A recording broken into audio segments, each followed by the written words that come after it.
बिहार लोक सेवा आयोग बीपीएससी ने शिक्षा विभाग में सहायक शिक्षा विकास पदाधिकारी असिस्टेंट एजुकेशन डेवलपमेंट ऑफिसर के 935 पदों पर नियुक्ति के लिए विज्ञापन जारी किया है। आयोग ने बताया कि ऑनलाइन आवेदन प्रक्रिया 27 अगस्त से शुरू हो चुकी है और 26 सितंबर 2025 तक चलेगी।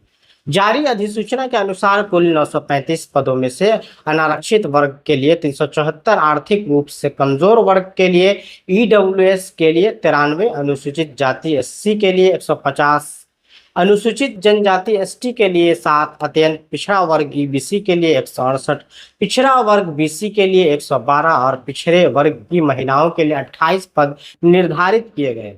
इनमें से 319 पद महिलाओं के लिए आरक्षित है। साथ ही स्वतंत्रता सेनानी परिवारों को 2% और दिव्यांग अभ्यर्थियों को 4% क्षैतिज आरक्षण का लाभ मिलेगा।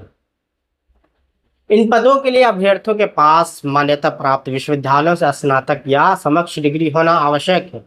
आयु सीमा 1 अगस्त 2025 के आधार पर तय होगी। अनारक्षित पुरुषों के लिए आयु सीमा 21 से 37 वर्ष, पिछड़ा व अत्यंत पिछड़ा वर्ग और अनारक्षित महिलाओं के लिए अधिकतम 40 वर्ष तथा अनुसूचित जाति व जनजाति के पुरुष व महिलाओं अभ्यर्थियों के लिए अधिकतम 42 वर्ष निर्धारित की गई है।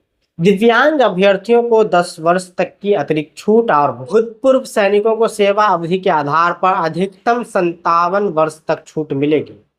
चयनित अभ्यर्थियों को लेवल 5 ₹29,000 मूल वेतन पर नियुक्ति किया जाएगा। चयन प्रक्रिया में केवल लिखित परीक्षा होगी, साक्षात्कार का प्रावधान नहीं है। परीक्षा में सामान्य भाषा हिंदी और अंग्रेजी, सामान्य अध्ययन और सामान्य योग्यता से प्रश्न पूछे जाएंगे।